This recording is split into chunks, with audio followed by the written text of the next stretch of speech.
기서 1장 13절 말씀을 통해 따릅니다. 아픈 마음의 세계. 시작. 자, 그리고 기서 1장 13절 다시 한번 천천히 읽습니다. 시작. 너희가 어찌 그것을 인하여 그들의 자라기를 기다리겠느냐? 어찌 그것을 인하여 남편 두기를 멈추겠느냐? 내 딸들아, 그렇지 아니하니라. 여호와의 손이 나를 치었으므로 나는 너희로 인하여 더욱 마음이 아프도다. 나오미는 아들들이 죽어 혼자 된 며느리를 향해서 말하는 겁니다. 나는 너희로 인하여 더욱 마음이 아프도다. 그러므로 몸만 아픈 것이 아니라 마음도 아프다는 겁니다. 몸만 아픈 것이 아니라 마음도 아픈다는 거예요. 그래서 아프다 그 말은 말하르란 말, 이 말은 쓰다, 쓰라리다, 괴롭다, 비통하다 그런 말입니다. 그러니까 마음이 쓰고 마음이 쓰라리고 마음이 괴롭고 마음이 비통한 것이 마음이 아픈 겁니다.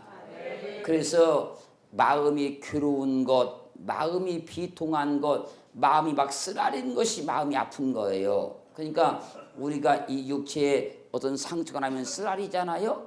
그렇게 육체의 상처만 쓰라린 것이 아니라 마음도 쓰라리다는 거예요. 그것이 아픈 거예요. 그래서 마음이 괴로운 것이 마음이 아픈 것, 마음이 비통한 것이 마음이 아픈 것, 마음이 쓰라린 것이 마음이 아픈 거예요.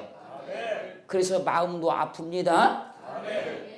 이 우리가 생각할 때 이제 이 육의 세계가 있고 혼의 세계가 있고 영의 세계가 있잖아요.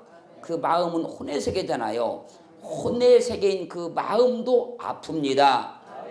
그 마음도 쓰라리고요. 그 마음도 괴롭고요. 그러죠? 창세기 42장 21절. 창세기 42장 21절. 그들이 서로 말하되 우리가 아우의 일로 인하여 범죄하였도다.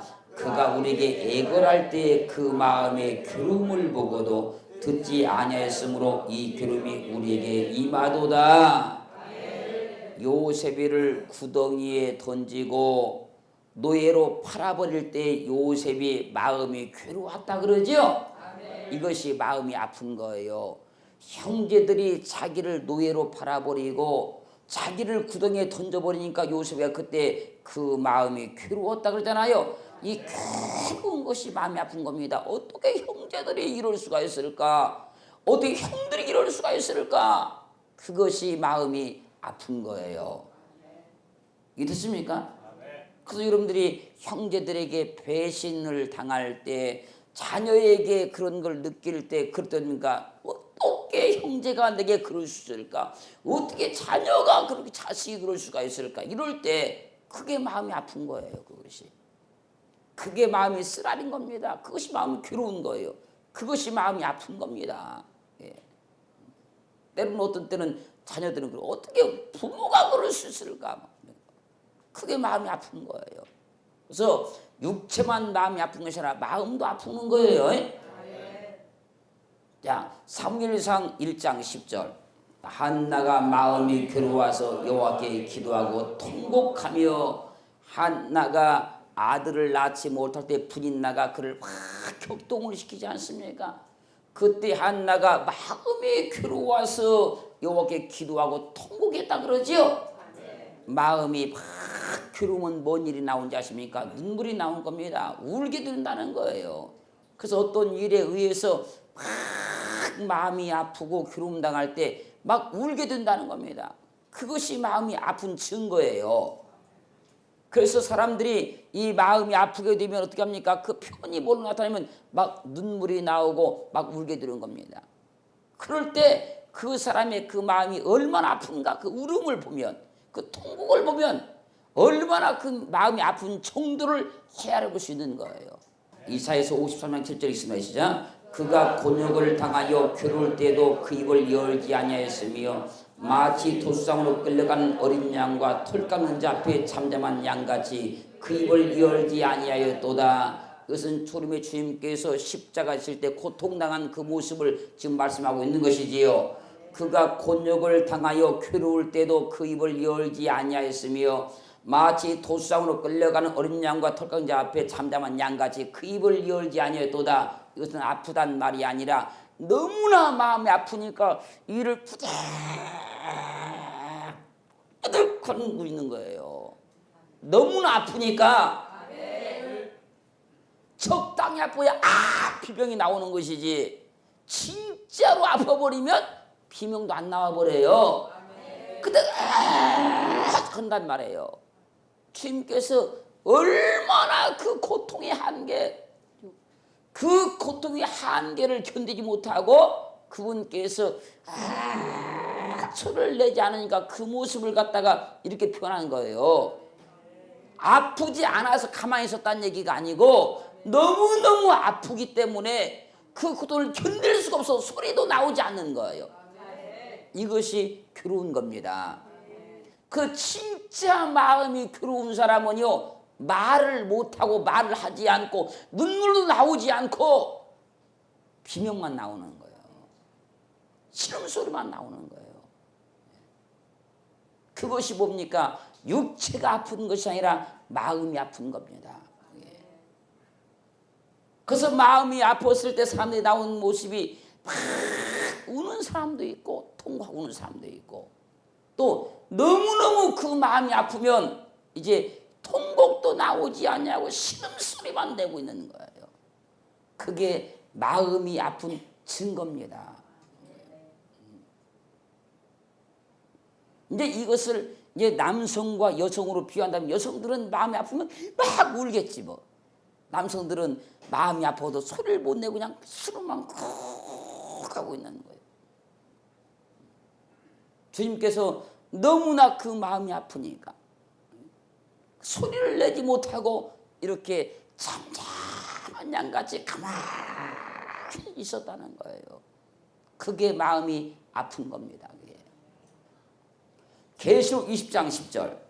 또 저희를 미혹하는 마귀가 불과 영혼에 던지니 거기는 그 짐승과 거짓 선자들에서 세세토록 밤낮 괴로움을 받으리라. 영원한 지옥 형벌 가운데 던져지는 자들이 영원한 어둠 속에서 슬피 울며 육체와 그 마음에 아픔을 당한다, 그것이지요.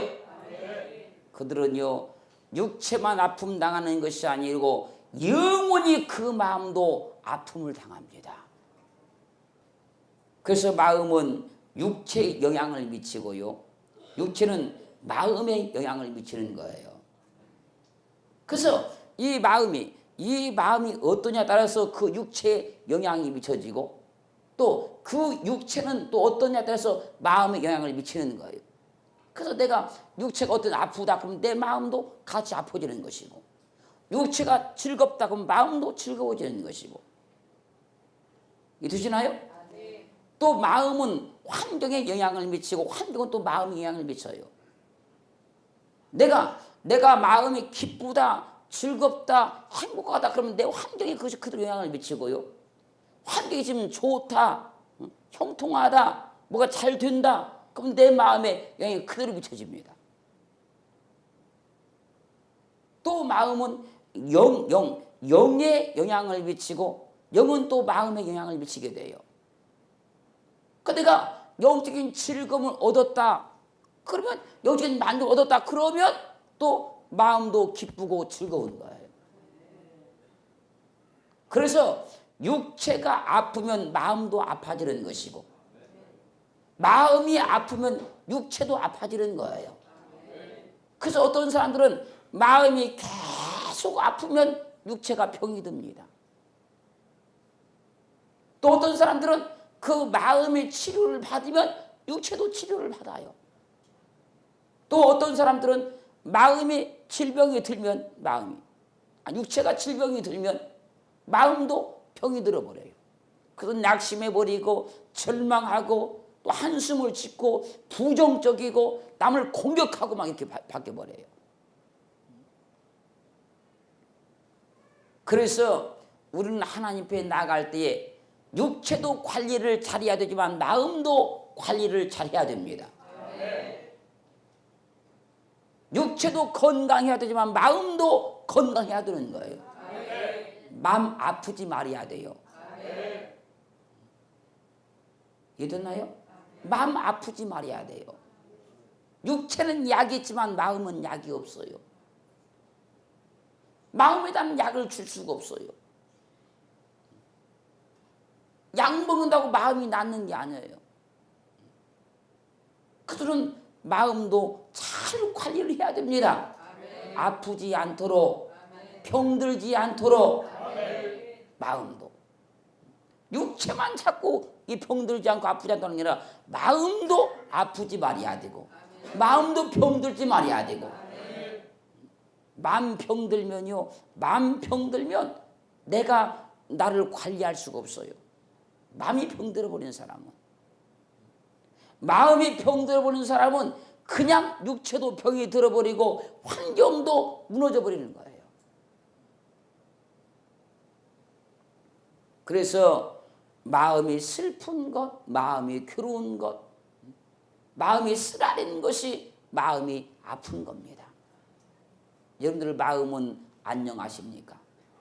욥기 14장 22절 오직 자기의 살이 아프고 자기의 마음이 슬픈 뿐이니라.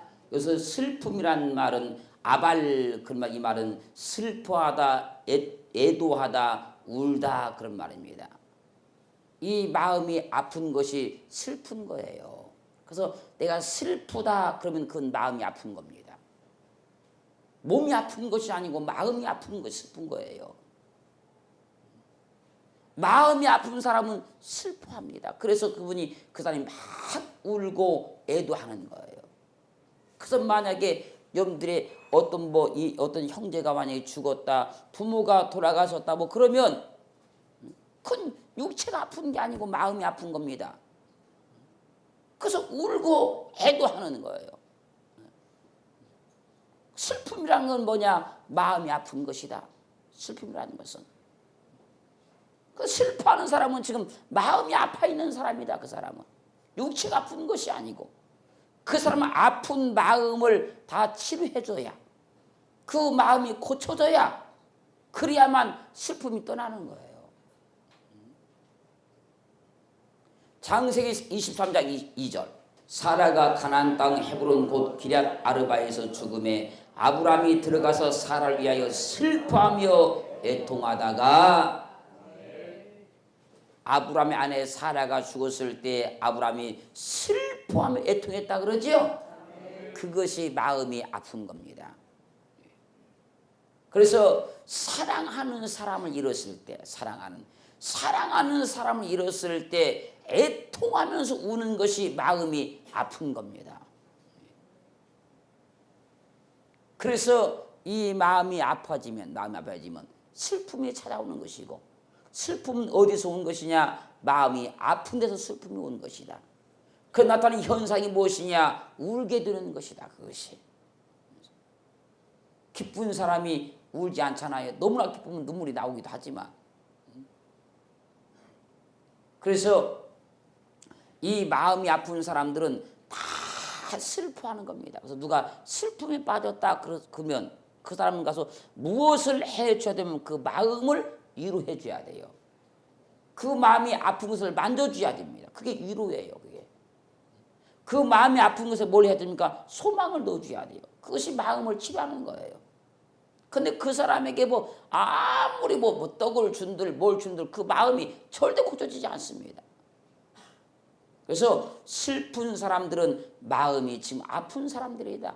그 슬픔의 정도에 따라서 얼마나 마음이 아픈가를 우리가 능히 가늠해 볼 수 있는 일이다. 에스더 4장 3절 왕의 조명이 각도의 이름에 유다인이 크게 애통하여 금식하며 고급하며 부르짖고 굵은 배를 입고 제 누운 자가 무수하더라. 민족의 멸망이 선포되었을 때 유다 민족이 크게 애통하지요. 그러면 하는 것이 뭡니까? 금식하며 고급하며 부르짖었다. 이 마음이 아프게 되면요 금식할 수밖에 없어. 밥을 먹을 수가 없다 그거예요. 그래서 마음이 아픈 사람은 밥맛이 뚝 떨어지는 거야 그냥. 왜? 마음은 육체와 항상 영향을 받는단 말이에요. 그래서 마음이 아픈 사람은 밥을 먹을 수가 없는 거예요. 마음 아프다 그러면서요 밥 한 그릇씩 먹는 사람들은 아픈 게 아니에요 그거.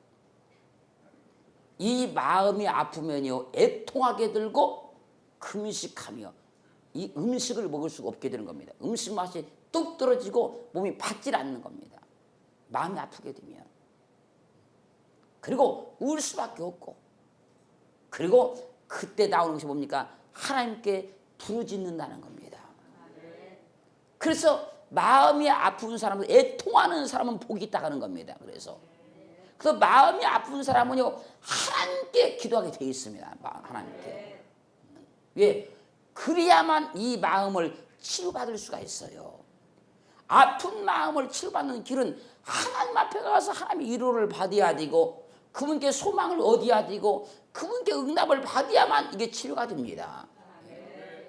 그래서 마음이 아픈 사람들은요 하나님께 기도할 수밖에 없는 거예요. 계시록 18장 15절 있습니다. 시작. 바벨론을 인하여 치부한 이 상품의 상고들이 그 고난을 무서워하여 멀리서도 울고 애통하며, 영원히 멸망받을 자들이 장차 당할 고난을 무서워하며 울고 애통한다 그러죠. 이것이 마음이 아픈 거예요. 내가 세상에 살 때 육체적으로 살고 정욕적으로 살고 쾌락을 쫓아 살고, 이제 그 살았던 것이 이제 가슴을 치고 후회가 되는 거야. 그렇게 살았던 것이. 그때 그들이 어떻게 합니까?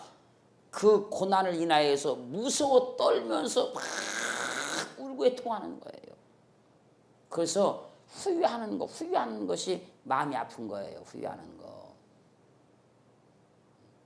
여러분들이 어떤 일을 행해가지고 잘못했어요. 그래서 큰 어려움을 당했어요. 큰 어려움을 당해가지고 왜 그랬을까? 이게 마음이 아픈 거예요. 그래야 사람이 깨닫습니다. 그래야 사람의 변화가 일어납니다. 그래야만.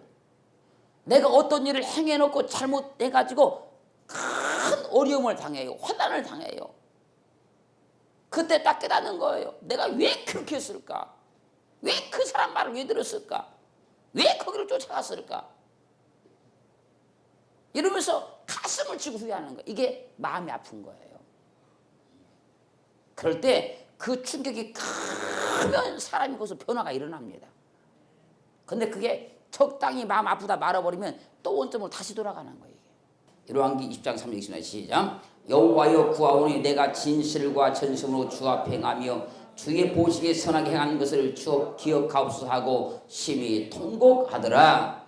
히스기야 왕이 당신은 죽고 살지 못합니다. 이사야 선지자의 선포를 듣고 그분이 심히 통곡했다 그러죠. 연기가 아니고 쇼가 아니면, 연기가 아니고 쇼가 아니면 슬피 통곡하는 것이 마음이 아픈 정도를 나타내는 거예요. 지금 히스기야 왕이니까 연기가 아니고 쇼가 아닙니다. 지금 자기가 엄청난 권세를 누리고 있고 나라의 왕좌에 앉아 있는데 죽고 살지 못한다는 선포를 받은 거예요. 이 선포를 받고 나니까 얼마나 마음이 아픈지, 왕임에도 불구하고 그냥 울기 시작하는 겁니다. 통곡하기 시작하는 거예요. 여러분들이요 어떤 많은 걸 이뤄놨어요. 많은 걸 가졌어요. 근데 어느 날 만약에 내가 죽는다는 선포를 받았다고 하면 그때 딱 오는 게 무엇입니까? 마음이 아파지는 겁니다. 육체가 아파지는 것이 아니라 마음이 아파지는 겁니다. 마음이. 이걸 어떻게 해야 될 것인가? 이거 어떻게 처리해야 될 것인가? 히스기야 왕이 쇼로 운 것이 아닙니다. 연기로 운 것이 아니에요. 진짜 그분은 마음이 아파서 운 거예요. 하나님이 그 마음을 헤아려 보신 겁니다. 그 마음을. 그가 지금까지 전심으로 하나님의 일을 행했던 그 마음, 온전한 마음으로 주의 일을 행했던 그 마음, 그걸 헤아려 보시고 그를 살려주고 그를 고쳐주시는 거예요. 그래서 진짜 이 어떤 마음이 아프면요 체면도 없어지는 거예요. 자존심도 없어지는 거예요.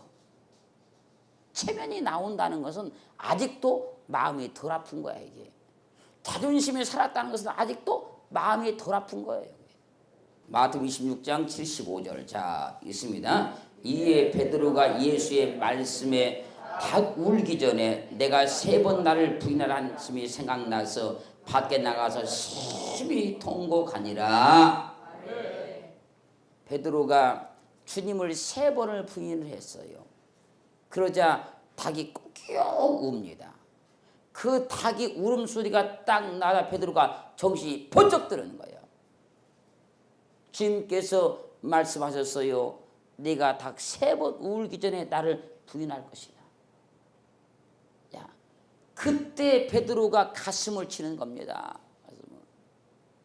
내가 왜 주님을 부인했을까? 주님이 분명히 내게 말씀하셨는데 내가 왜 주님을 부인했을까? 그때 몸이 아픈 것이 아니라 마음이 아픈 거예요. 그가 얼마나 진실로 이 마음이 아팠는지 주님께서 베드로를 용서해 줍니다. 그리고 그를 불러서 다시 쓰시기를 시작합니다. 우리가요, 주님 앞에서요 잘못한 거 있으면요, 입술로 아버지 이것이 아니고, 잘못해서 이것이 아니고 진실로 내 마음이 아파야 돼요. 그게 회개입니다. 그게 그냥 입술로 아버지 잘못했어요 다시는 안, 이것이 회개가 아니고 진실로 이 마음이 아파야 된다고요. 얼마큼 쓰리고 찢어질 만큼 이 마음이 쓰리고 찢어질 만큼 아파야 회개가 이루어지는 것이고, 그래야 하나님의 그 마음 중심을 보셔서 우리를 용납하시고 용서하시고 회복의 길을 열어주는 거예요. 그런데요, 진실로 이 마음이 아픈 사람은 사람이 그때 변화가 일어납니다. 그때 사람이 바뀝니다. 그때 새로운 길이 열려지는 거예요. 근데 많은 사람들이 주 앞에 회개한다고 하지만 그 마음이 아프지 않습니다. 그 죄에 대한 마음이 아프지 않습니다. 잘못한 것에 대한 마음이 아프지 않습니다. 핑계하고 변명하고 덮으려고 하고 거짓말하고 막 그러지, 이게 그 잘못한 일에 대해서 가슴을 찢고 진짜 마음이 아프고 애통이 안 나옵니다. 이게 첫사랑의 은혜 받아봤죠? 첫사랑의 은혜, 첫사랑의 은혜 받을 때 왜 그렇게 통곡하고 울었습니까? 내가 지은 죄가 너무나 많아서 너무나 악해서 이 가슴을 찢고 통곡하고 운 거예요. 그때 사람이 변화가 되는 거예요. 그때. 그래서 첫사랑의 은혜를 체험해보지 않은 사람은 예수를 믿어도 그냥 그런 겁니다. 생각도 사상도 목적도 가치관도 절대 바뀌지 않는 거예요. 물론 첫사랑의 은혜만 받았다고 해서 사람이 또 완전히 바뀌어지는 거 아니에요. 또다시 거듭 또 받아야지 은혜를. 날마다 나를 쳐도 복종시키는 그런 은혜가 또 있어야만 변화가 일어나는 것이지요. 한 번 받았다고 되는 건 아니잖아요. 물론 그것이 근본적으로 나를 변화시키는 과정이 되긴 합니다. 그게. 만약에 베드로가요 이렇게 심히 통과하면서 자기 가슴을 찢지 않았다고 하면 베드로는 거기서 그의 인생은 그냥 끝마쳐집니다. 그러나 그가 주 앞에 진실로 심히 통하고 그 마음을 아파하고 가슴을 찢었기 때문에 하나님께서 그를 다시 불러서 사용하기 시작한 거예요. 그렇기에 하나님은 사람들이 하나님을 섬김에 있어서 때로는 하나님께서 만드신 이 마음의 세계를 통해서 그릇된 길로 간 사람을 깨닫게 해서 다시 돌아오게 만드시기도 합니다. 그 사람께서 이 마음의 세계를 만들어 놓으신 것이고, 우리는 하나님 앞에 믿음으로 나아가다가 그릇된 길을 갈 때 이 마음을 찢을 수 있어야 됩니다. 진실로 이 마음이 아파야 된다는 거예요. 그때에 베드로같이 다시 붙들림을 당하고 다시 쓰임을 받게 되는 거예요. 그런데 이 마음의 세계가 분명히 존재함에도 불구하고 하나님 앞에 이 마음을 쓰지 않냐고 세상의 것으로만 마음이 아프다. 세상의 것만 가지고 나는 마음이 아파서 뭐 어쩐다. 그것은 우리만이 아니고 세상의 모든 사람들이 다 알고 있는 마음의 세계입니다. 그것은 우리는 이 마음의 세계가 중요한 것이 아니고 우리는 베드로같이 주 앞에 돌아올 때 진짜 내 마음이 아픈 진짜 심령을 찢는 이 마음이 있어야만 하나님께 우리의 삶이 온전해진다는 거예요. 세상 일로는 얼마나 마음이 아픈 일이 많습니까? 또 마음 아프다고 얼마나 호소를 많이 합니까? 그러나 내가 주님께 그릇된 것 행함으로 아파지는 그 마음이 우리에게 은혜고 복인 줄로 믿습니다.